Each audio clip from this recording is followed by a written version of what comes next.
Bueno, lo primero, darle la enhorabuena a Irene, que ha sido una charla muy, muy interesante, que nos hace reflexionar, que nos hace pensar, que nos hace ser conscientes de verdad del trabajo que tenemos todavía por hacer.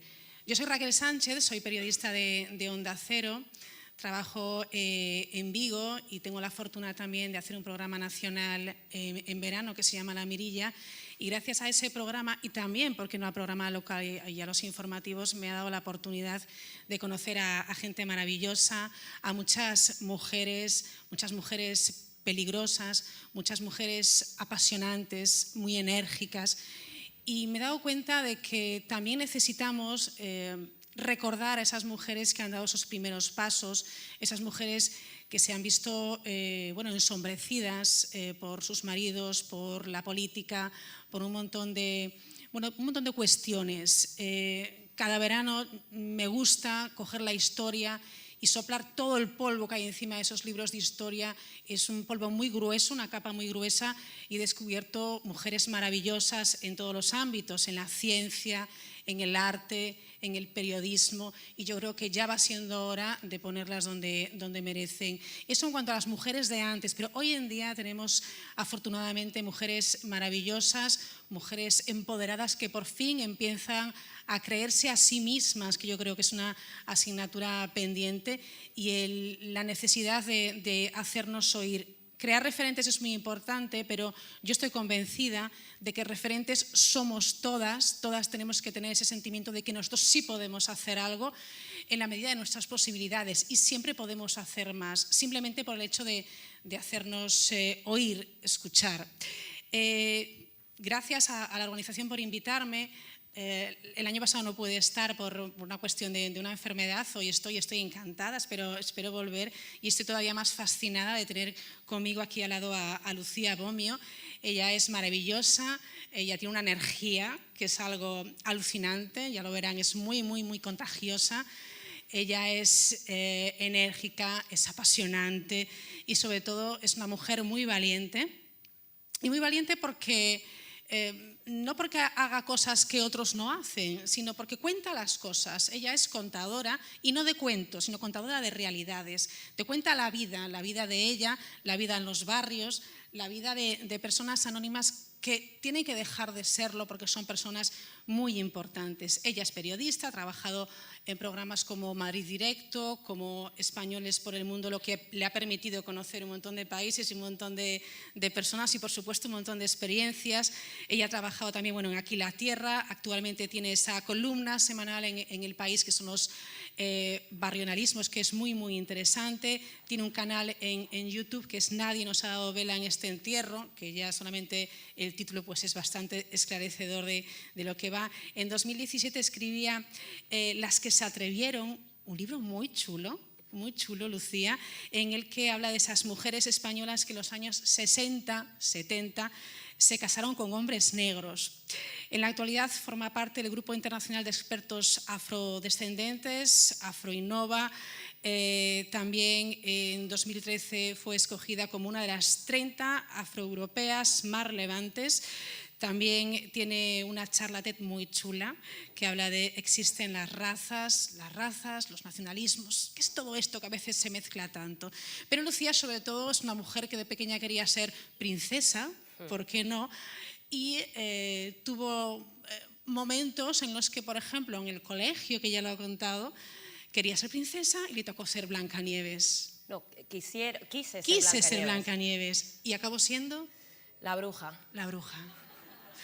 Tiene historias fascinantes porque quiso ser princesa, escritora, periodista, y los referentes que había, y de eso va un poco la charla de hoy, opinión es xornalismo para entender a complejidad de circunstancias e vida das mulleres negras, porque nosotros como xornalistas, como periodistas, describimos la realidad, pero también ayudamos a construir la realidad fuera de estereotipos. ¿Qué es la realidad en realidad? No, valga la redundancia.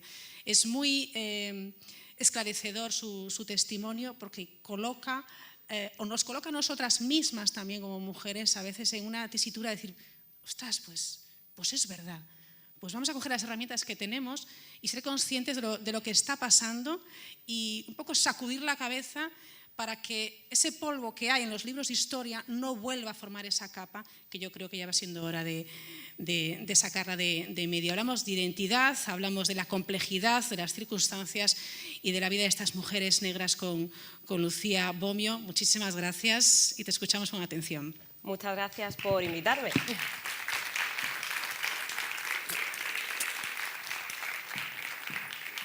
Bueno, lo primero que quiero decir es que voy a hablar no solo como periodista, sino también como una persona, como una niña que fue, ahora mismo como una mujer negra que ve una televisión en la que rara vez aparecen personas como ella y que cuando aparecen, pues solo lo hacen de algunas formas específicas. Y eso es de lo que voy a hablar. De hecho, bueno, pues este dibujo que nos recuerda mucho a los conguitos y demás, para mí es una de las maneras en la que nos representan, ¿no?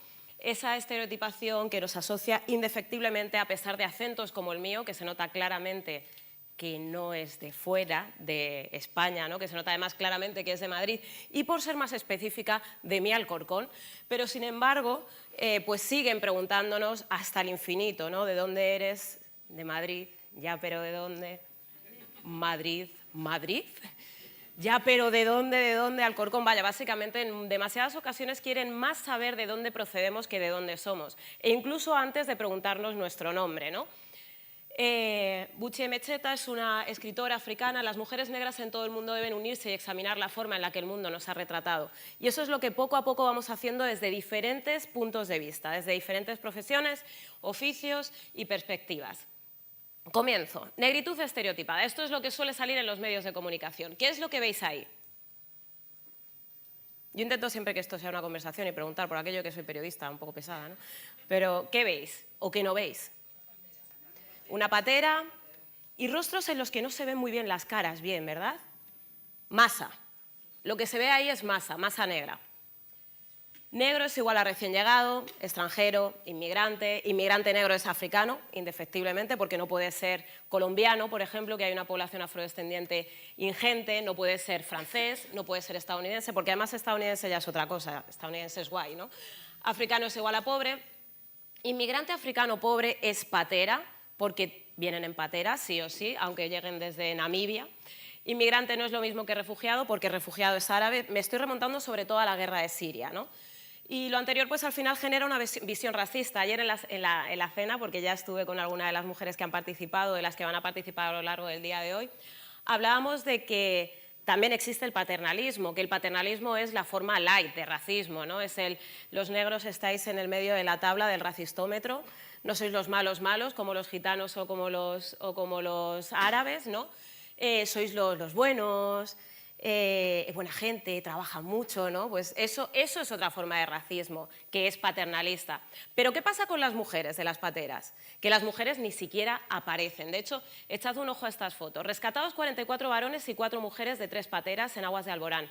No se ve a ninguna mujer porque, de nuevo, observamos una masa. ¿Cuándo tenemos derecho a aparecer las mujeres? Pues normalmente cuando vienen o bien con un bebé, o bien embarazadas, o cuando ya es tarde, esto es, cuando están muertas. Mueren 7 mujeres tras bloquear la Guardia Civil la patera en la que iban. Ahí sí tuvieron derecho a un nombre, a una historia, a un origen, porque ese es uno de los problemas, ¿no? Yo ahora mismo trabajo en Aquí la Tierra, un programa de la ONU, no sé si lo conocéis, el caso es que hablamos de productos de la tierra, patatas, tal, pero yo no hablo solo de patatas, de las patatas no sé, de Coristanco, por ejemplo, que las he grabado. Claro, las he grabado. Sino que hablo de las patatas que cultiva Juan. Al final, en el periodismo, una de las cosas que se buscan es la empatía. Buscamos que la gente pueda identificarse con aquello de lo que estamos hablando, y teniendo en cuenta que no te puedes identificar con una patata, es complicado, sí te puedes identificar quizá con quien lo cultiva, ¿no? Con la persona que lleva un montón de tiempo, porque ya es su abuela, etcétera, etcétera, hay una historia. Sin embargo, cuando nos hablan de las personas que vienen en patera, de las personas que vienen de África, rara vez hay un nombre, rara vez hay una historia, nos hablan de subsaharia, ¿no? África subsahariana. Ese conjunto, ese conglomerado en el que caben más de 40 países y en el que mezclamos churrimireneando, ¿no? Mutilación genital femenina, dictadura, guerra, etcétera, cuando cada país es un mundo. Si cada persona lo es, imaginad cada país, ¿no? Con sus circunstancias específicas que no tienen absolutamente nada que ver. No nos cuentan que esa gente tiene un nombre, no nos hablan de su país, no nos dicen que se despiden de sus familias, que les lloran, no nos cuentan sus porqués, solo nos llegan los qués. Y vemos a personas que ni siquiera son personas, ¿no? Al final vemos cabezas que flotan en el Mediterráneo o manos ahogándose pidiendo ayuda. Ya está. ¿De qué forma podemos empatizar con personas que son personas si no nos las cuentan como si fueran personas, ¿no? Complicado. Pero, claro, pensando en el tema de la mujer, yo voy más allá. Están las mujeres y luego las mujeres con apellido, porque yo soy mujer negra, pero las mujeres blancas son mujeres a secas, ¿no? De hecho, bueno, aquí se puede ver en alguna noticia, lo primero que hizo la mujer, y sin embargo, mujeres negras españolas toman la palabra. Nosotras no podemos ser a secas, porque en el imaginario, probablemente si estuviera en Guinea Ecuatorial, que también he vivido allí, sería de otra manera, es probable. Pero en el imaginario, aquí, hoy, ahora, cuando hablamos de mujer blanca. De hecho, yo decidí buscar en Google a ver qué pasaba si ponías la palabra mujer en imágenes. Entonces, en el primer pantallazo lo que salía eran mujeres, y en el segundo, mujeres, sorpresa. En el tercero, mujeres, y en el cuarto, vaya. Hasta que en el quinto aparece una mujer afro ahí al principio. Quinto pantallazo, al fin tenemos derecho a aparecer. ¿Y qué hay de las mujeres que están aquí? Porque ya hemos hablado de las que vienen de África, que están llegando, etcétera. Pues igual, rara vez aparecemos también, y cuando aparecemos es de nuevo asociado a una serie de cosas que ya sabemos, ¿no? Es casi siempre prostitución, casi siempre limpieza, cuidados, etcétera, que es una realidad que por supuesto tiene que representarse, tiene que reflejarse, pero que no es la única. Quiero decir, mi padre lleva aquí 54 años, yo no nací ayer, y ese es uno de los problemas que hay con respecto al reflejo de la migración, que parece que estamos llegando de manera perpetua. No hay un ya, hay un están llegando, ¿no? No hay un llevan un tiempo, hay un hoy. Entonces, no hay un relato histórico, parece que hay una permanente sorpresa porque haya gente que habla castellano como hablo yo, por ejemplo. ¿Y qué hay en otros sitios? Por favor, ¿le podéis dar al play al vídeo? Pues que no se oye bien. Qué pena. Bueno, ahora. De los 1000 detenidos, 250 están acusados de haber asesinado a mujeres. La policía da de esta manera por concluida la operación Cronos, que se inició el pasado mes de julio. El 60% de las mujeres asesinadas en Brasil son negras, según datos del Instituto Nacional de la Mujer Negra. Vale, ya estaría. Para Naciones Unidas... Esto es interesante. Están dando una perspectiva de raza y está muy bien. Sin embargo, si no hay un contexto, nos quedamos con la idea de que han sido asesinadas mujeres negras. ¿Por qué? ¿Acaso sus parejas negras también, que pueden no serlo, ojo, pero acaso sus parejas negras también son más violentas? Yo creo que es interesante eso. Tener mucho cuidado a la hora de dar cierta información sobre ciertos grupos que rara vez aparecen, porque si no, no vamos a entender nada y porque si no podemos estar ahondando en unos estereotipos que llevan mucho tiempo existiendo y que son como las capas estas, los sedimentos que van creciendo, creciendo, creciendo, creando muros, creando paredes, paredes mentales, que luego es muy difícil derribar. ¿Acaso la presencia negra es reciente en España? Pues evidentemente no. Entre otras cosas porque estamos a 14 kilómetros de África, ¿no? Entonces sería pues un poco absurdo pensar que esto es nuevo y que la gente acaba de llegar y que llegaron en los 90 con el boom de la construcción y ya está, ¿no? Siempre ha habido.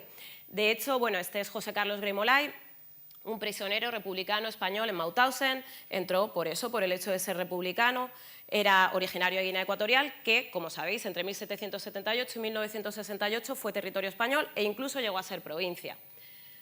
Esto es una foto de 1934, algunos de los primeros becarios que llegaron a España a estudiar de Guinea Ecuatorial.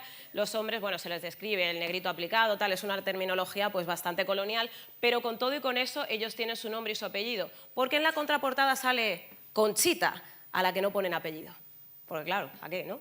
O sea que incluso en esa época, aparte de que venían menos mujeres, pues tampoco teníamos derecho a apellido. Pero luego basta con dar un paseo por el Museo del Prado. Este es Juan de Pareja, fue un pintor que está en el Prado, ya digo, pero antes de ser pintor era el esclavizado, prefiero decir esclavizado que esclavo, la persona que tenía esclavizada Velázquez. Era una práctica relativamente común, en esa época mucha gente tenía personas esclavizadas y los pintores muchas veces les usaban pues, para que mezclaran colores y tal. Juan de Pareja era muy bueno y continuó creciendo. Y ese es el cuadro que tiene ahora mismo en el Museo del Prado, La vocación de San Mateo, según Juan de Pareja. Y él se autorretrata en el lado izquierdo. O bucear en la memoria española. Ese es un cuadro de 1748, negros bailando en Sevilla, en un fragmento del cuadro Carro del Aire.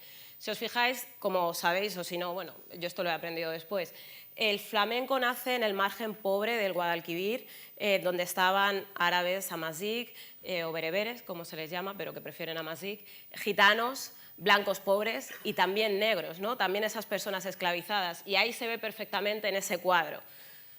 Y es uno de los elementos, digamos, como más significativos de la identidad española. Pues bien, también era negro, no solo, pero también. O incluso sin necesidad de irse tan lejos, ese es mi padre, que ha sido maestro durante muchos años en Carnaval, justo en el Entroido, en Alcorcón, cuando todavía teníamos coles prefabricados. Ahora ya tiene 80 años mi padre, y esos somos mis primos y yo, que no es el Bronx, no es Harlem, es Móstoles.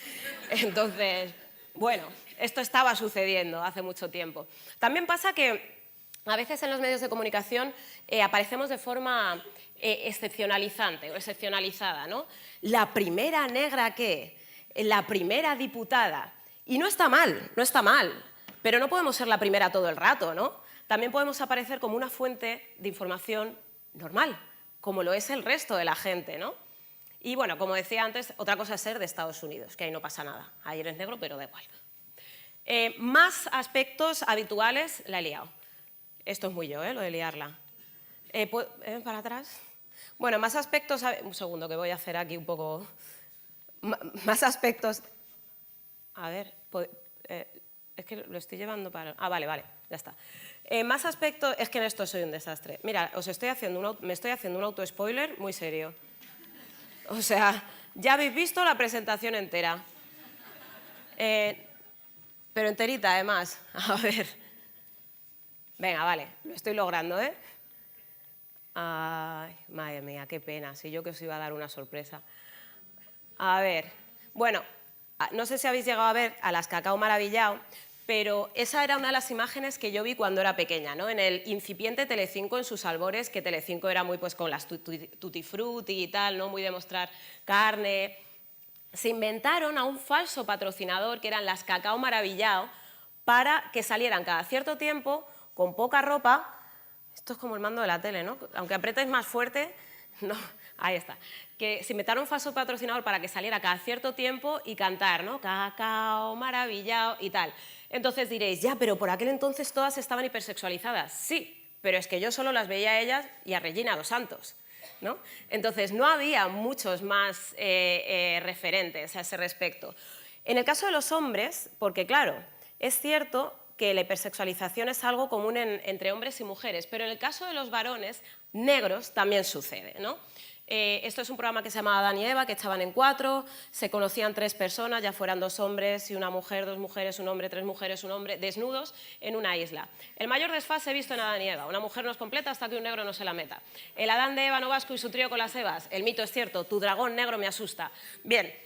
El problema de esto es que, porque de hecho mucha gente dice, si esto es discriminación positiva, están hablando bien. No, porque es una forma de animalización, es una forma de reduccionismo de seres humanos a un falo, a un miembro, a una capacidad supuesta sexual extraordinaria, ¿no?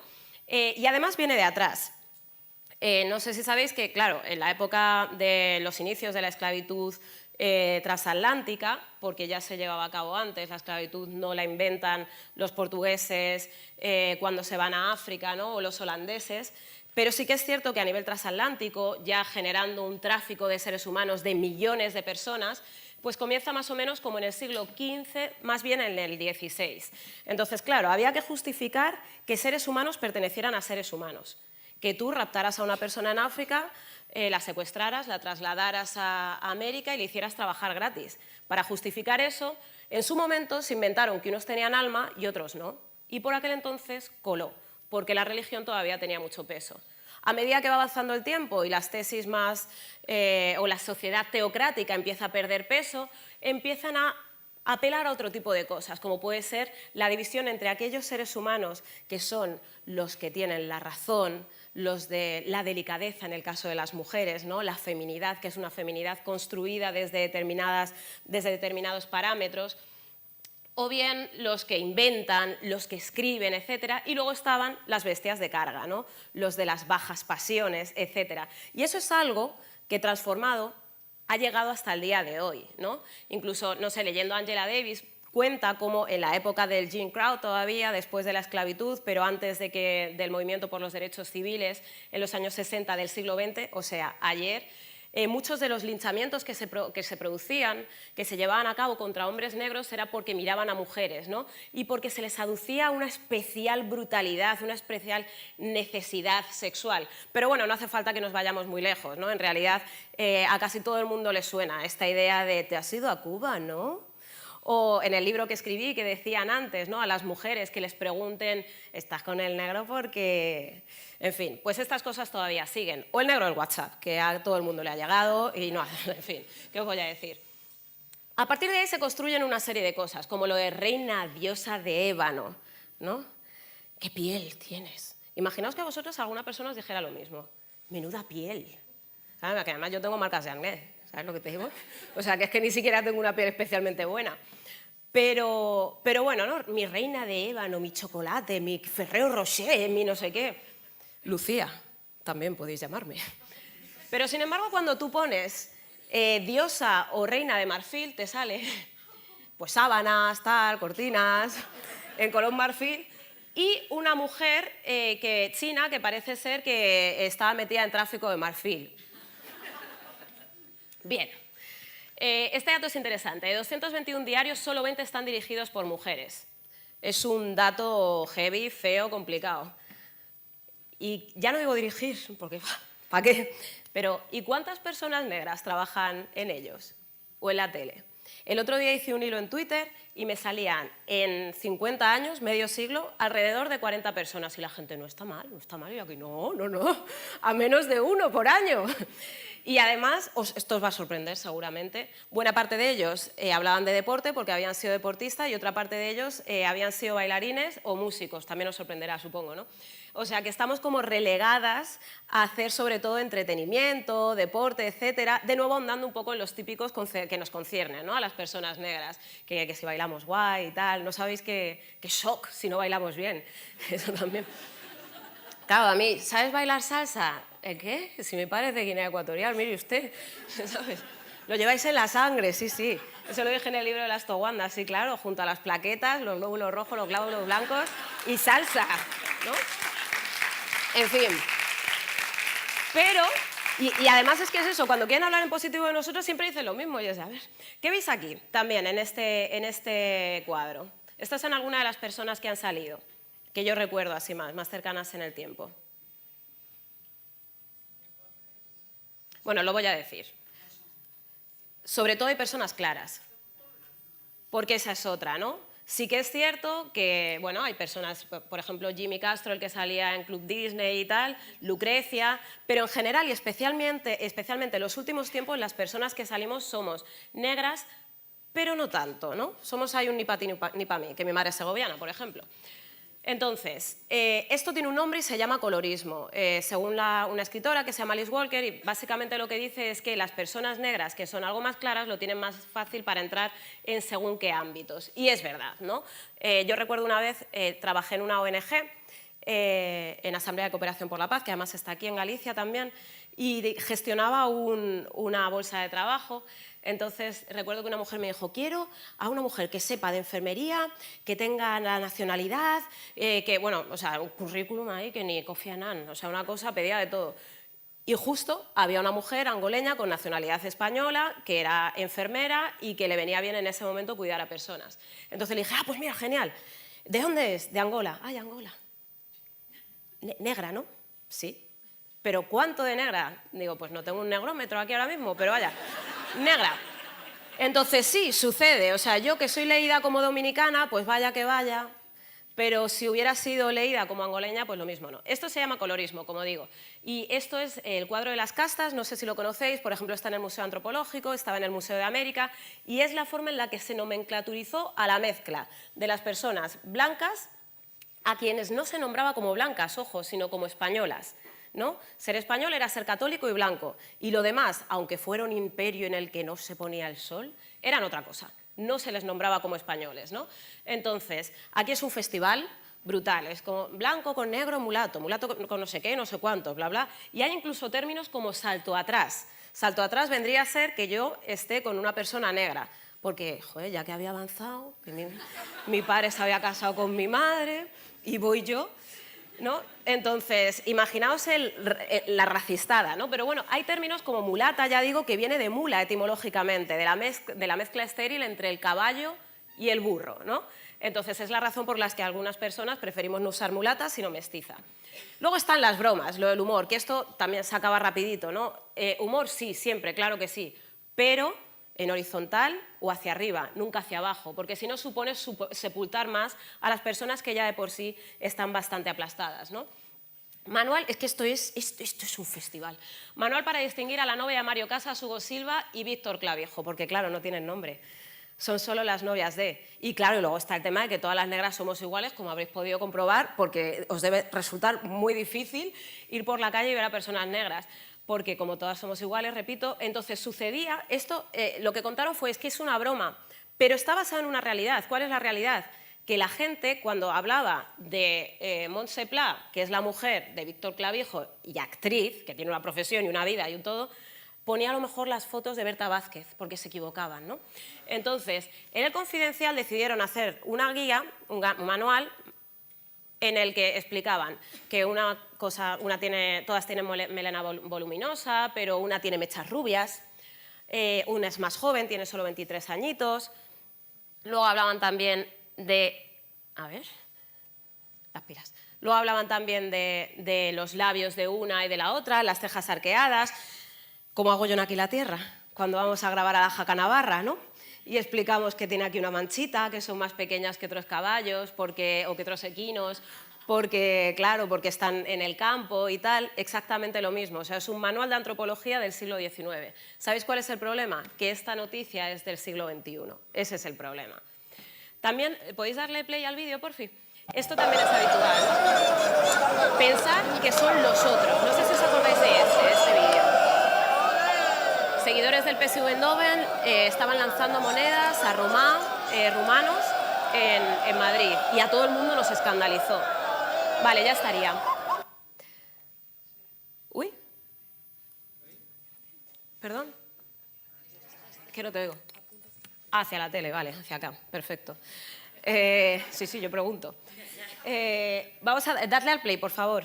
Y de esos reyes el preferido en nuestro país es Baltasar. Una votación llevada a cabo durante 2 semanas en la página Dale Tiempo al Juego en Facebook demuestra que Baltasar es el favorito. Vale, ya estaría, está bien. Claro, o sea, yo lo que había puesto es que también en Holanda, pues aquí salieron las manifestaciones que hubo por Pedro el Negro, ¿no? No sé si lo conocéis, pero es el paje que también va a Holanda y tal, y la gente estaba súper indignada porque, claro, jolín, es un blackface, estás pintando a una persona poniéndole los labios rojos Chanel, que ya me gustaría a mí tenerlos de ese color y así de grandes, ¿sabes? Pero no. Y sobre todo, pues eso, que yéndote un poco a lo personal, porque aquí tengo que hablar también de lo personal, ¿no? Yo cuando era pequeña, es verdad que yo creo que eso ahora no sucede, pero a mí me tocaban un montón, ¿no? A ver si manchaba. Ahora sí pasa que te tocan el pelo por la calle, que cuando lo cuentas es como, bueno, tampoco... No, es que me está tocando el pelo gente que no conozco de nada. O sea, es que me está tocando una parte de mi cuerpo una persona que no conozco de nada. Es que están invadiendo lo más personal que puedo tener, que es mi cuerpo, ¿no? Entonces, bueno, yo creo que no está de más que cuando vemos cosas que son racistas fuera, también... Aquí me han dicho que aquí, vale. Es que soy súper señora... ¿Ves? Mira, edadismo, mal por mí. Otra de las maneras en las que solemos aparecer las personas negras es en el deporte. Ahí sí, ahí bien, ¿verdad? Pero bueno, hay cierta animalización. Como por ejemplo el hecho de que en los mundiales, seguramente quien vea fútbol lo recordará, está el tema de los equipos europeos que son tácticos y los equipos africanos que son pura garra, fuerza, físico. De nuevo es contraponer cerebro contra músculo, ¿no? Una vez más. Pero en el caso de las mujeres ya es un festival, porque claro, hacen deporte, pero son poco femeninas. Que es que dime tú, porque yo que no me he movido desde el test de Cooper del instituto, o sea, y nunca más, mal, pero bueno, pues es normal que esté blanda. Pero que una mujer que haga deporte esté dura y se le acuse de ser poco femenina por estar dura, es tremendo, ¿no? Pero luego aparte, pues en el caso de las mujeres, y esto nos atañe a todas, pues es también que se empiece a comentar los trajes que llevan, etcétera, etcétera, por encima de sus resultados. En este caso, Serena Williams, cuando nació su hija, hizo un post bastante comentado en el que hablaba de que la niña ya tenía músculos y que esperaba que no lo pasara tan mal como ella por ese hecho, ¿no? De cómo le habían llamado hombre, travesti, no sé qué, no sé cuántas cosas, por eso, por ser una mujer leída como poco femenina. Y el caso es que en esos, si ponéis mujer femenina, igual que si ponéis mujer en Google, veréis que lo que sale también son normalmente mujeres blancas. Es muy difícil. Tú puedes hacer muchas cosas, puedes adelgazar si quieres, puedes intentar teñirte el pelo de rubio, pero hay una cosa que es más complicada, que es arrancarnos la piel. Con todo y con eso está sucediendo en algunos países de África, ya se ha convertido en uno de los principales casos de ingreso hospitalario, el que mujeres se echan cremas despigmentantes con un porcentaje de hidroquinona, que es el agente despigmentante, que mientras que aquí llega a un 2%, allí como no hay el mismo control, está entrando a un 20%. Yo tengo familiares que tienen la piel de color rosa jamón de York, que son más claras que yo y son negras, y mi madre es blanca, ¿no? Y que además es lo que les sirve para protegerse del sol. En fin, luego está el tema del inmigracionalismo, y es que digamos en las noticias la nacionalidad de la persona que ha incurrido en un delito. El 70% de los presos encarcelados en España en la última década son extranjeros. A partir de ahí los comentarios os podéis imaginar, festival. O en el caso de al lado, falsas promesas nigerianas, prostituida, bla, bla, bla, entre el vudú, de nuevo tópicos. A ver, a mí me enseñaron en la carrera, en cuarto de carrera, que no era necesario decir la nacionalidad, pero además es que hay muchos países de los que nunca hablamos y solo lo hacemos en términos negativos. Voy a poner un ejemplo. ¿Veis equipo de investigación? Vale, pues yo me acuerdo una vez cuando sacaron el de ¿cómo era? Ladrones georgianos. ¿Qué sabéis de Georgia? Claro, ni yo. O sea, no, yo no sé nada de Georgia. Lo único que sé de Georgia es que hay ladrones georgianos. Es una irresponsabilidad absoluta. Es una irresponsabilidad hablar de países de los que nunca hablamos y hablar así.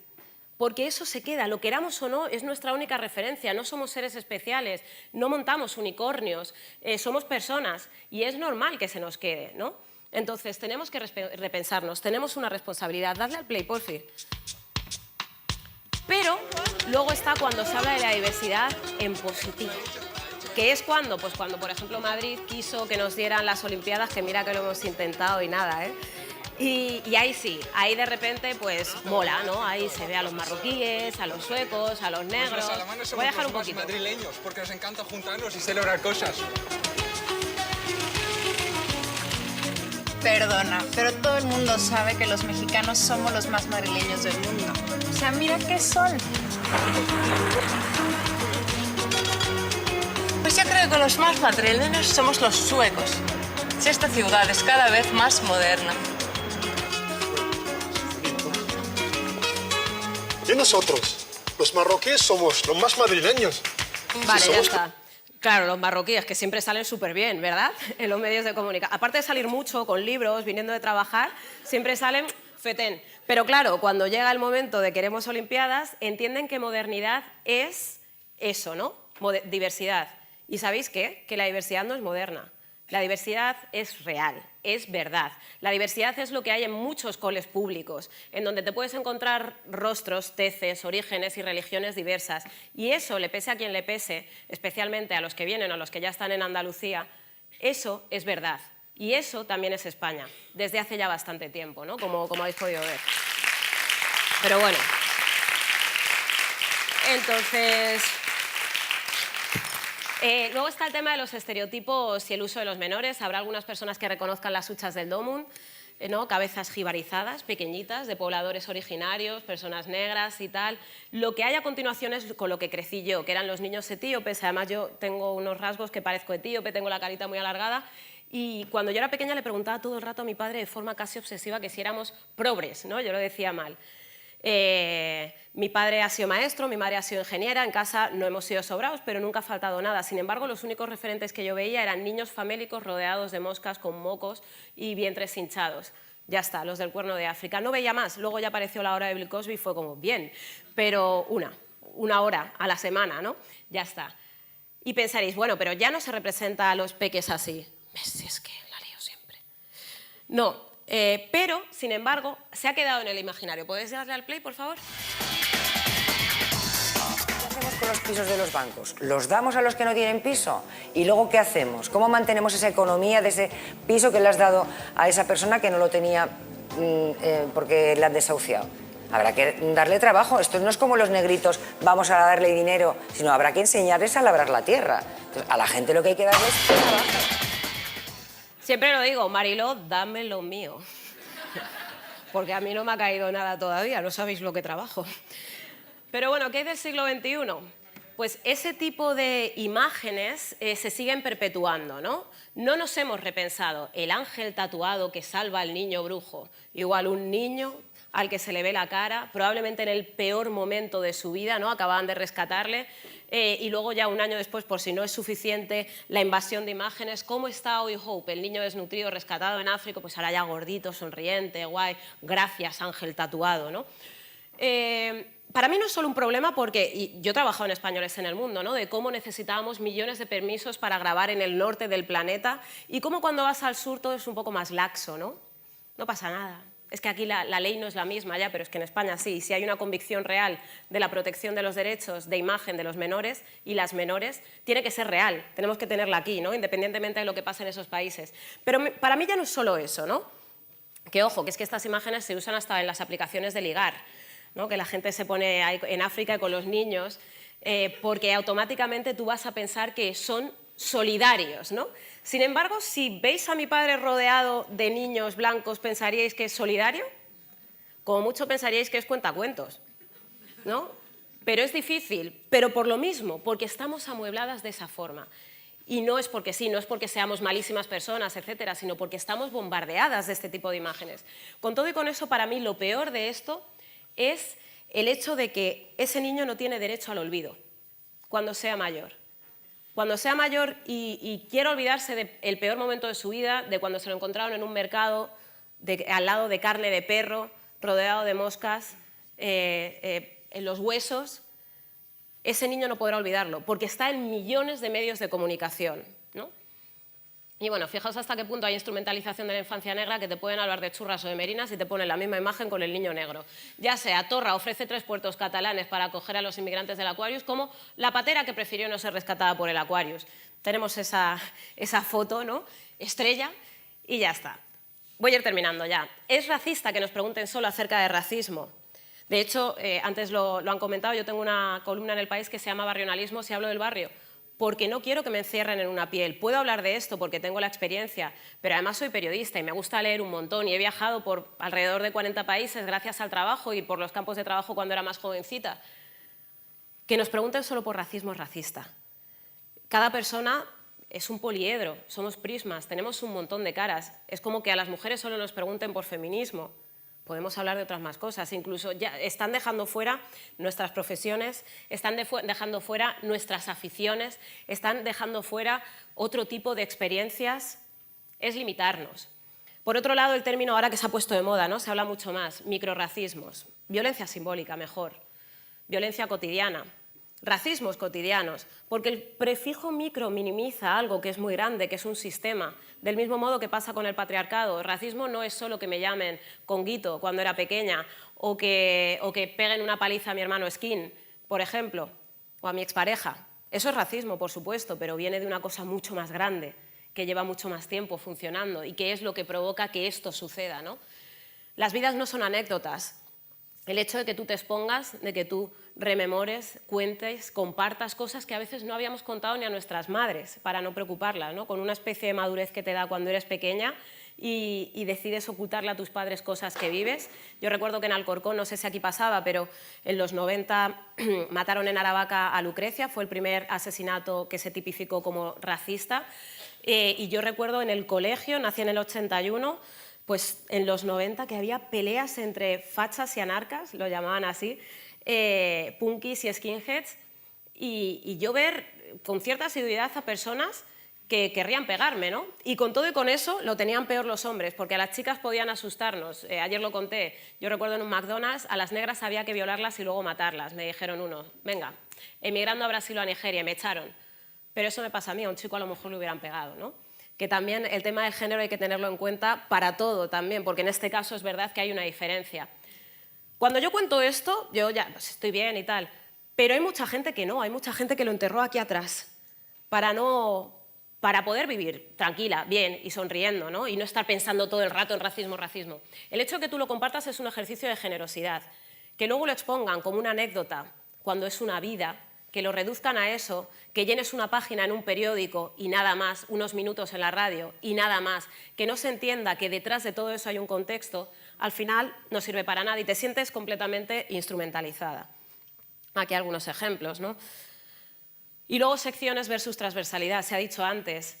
Está muy bien que haya un blog sobre feminismo, secciones de feminismo, pero ¿y si hacemos las noticias feministas y antirracistas? ¿Y si siempre incluimos esa perspectiva de raza, de género? ¿Y si en lugar de entrevistarnos solo sobre racismo, si se hace un reportaje, por ejemplo, sobre arquitectura, no contáis con mi amiga Laida Memba, por ejemplo, que es arquitecta y doctoranda en la universidad en Barcelona, no sé en cuál? ¿Por qué no? Porque está. Lo que pasa es que se tiene que hacer el mismo ejercicio de pesquisa que se hace cuando vamos a entrevistar a personas blancas. Y sé que es complicado, porque yo en Barrionalismos me pasa que digo, jolín, pues al final estoy retratando a personas del barrio y casi todos son hombres blancos. Lo sé, porque siempre han estado ahí y porque es más fácil si pones asociación de no sé qué, que lo que te salga, el director sea un hombre blanco, lo sé. Pero hagamos ese ejercicio de pesquisa. Cambiemos, transformemos estas mesas de debate que antes siempre fueron blancas y masculinas y luego pasaron a ser blancas y masculinas con alguna mujer. Pero tampoco incurramos en lo contrario, en el pon una negra en tu mesa, que viene a ser que lleguen a cualquiera. Que a mí me parece guay que piensen que los negros somos mágicos y las negras y sabemos de todo, pero no. Entonces, del mismo modo que se hace ese ejercicio de búsqueda para buscar fuentes, vale, ya paro, en cualquier otra entrevista, en cualquier otra mesa de debate, que lo hagamos también en este caso. Yo estoy aquí porque soy periodista, porque soy columnista, ¿no? Pues busquemos siempre, ¿no? Que no valga, que no pongamos a cualquier negra en nuestra mesa, que si es un coros y danzas extremeño, pues que no me lleven a mí que soy de Alcorcón, que lleven a una persona extremeña negra, por ejemplo. Y como ya me he pasado, pues nada, muchísimas gracias y ya está.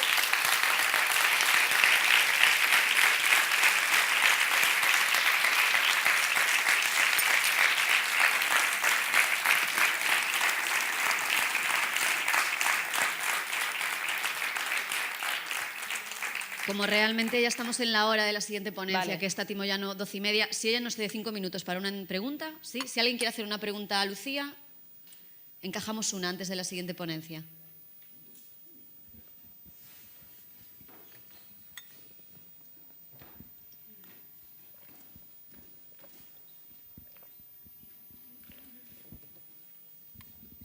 Hola, Lucía. Hola. Creo que eres la única persona, tanto en estos días, no recuerdo tanto el año pasado, que hiciste referencia a que las personas que venían pues, de Guinea, cualquier otro país de África, que venían sin alma y que y aludiste a la religión. Yo echo mucho de menos cuando se habla de feminismo, siempre se habla de capitalismo y nunca nos atrevemos con las religiones.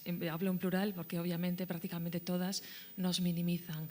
Y luego no sé qué podemos hacer, obviamente pues ahora mismo todos tenemos amigas y amigos que tienen hijos adoptados de otros países, otros también negros de aquí, pero recuerdo un comentario del hijo de una amiga con 8 años, que es clarito, como dices tú, su hermano es negro como esta cortina, y el de 14 no verbalizó, nunca le he escuchado hacer ningún comentario acerca de situaciones racistas que yo sí he visto y he presenciado, pero el de 8 recuerdo hace poquillo me decía, a mí me gustaría ser un poquito más clarito. Y él que no tiene acné todavía, por su edad, tiene una piel realmente preciosa y no sabía qué decirle. Pero te encoges, dices, Dios, lo percibe en su escuela.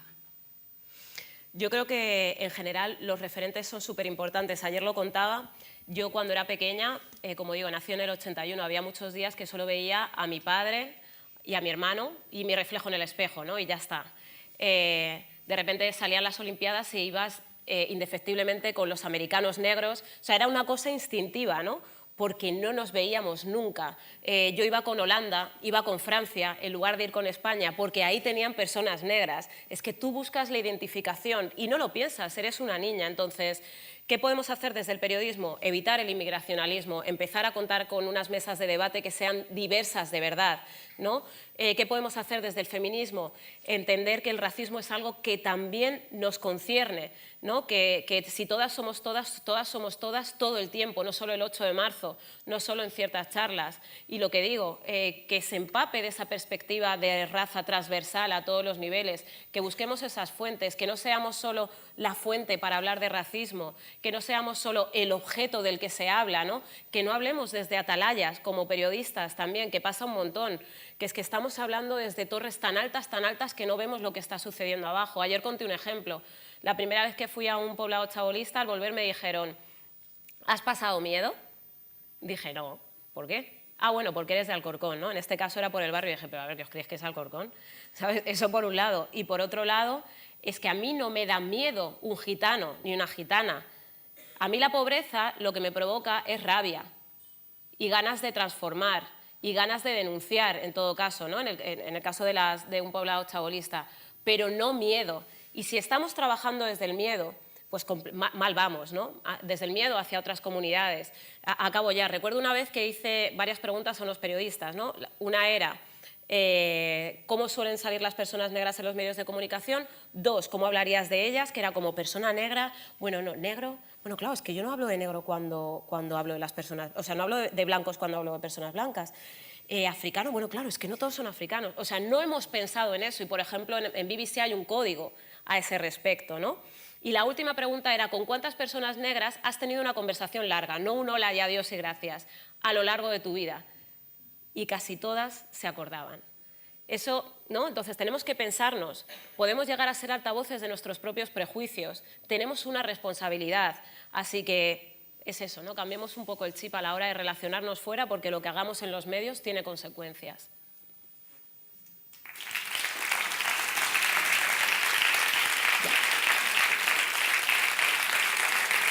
Muchas gracias.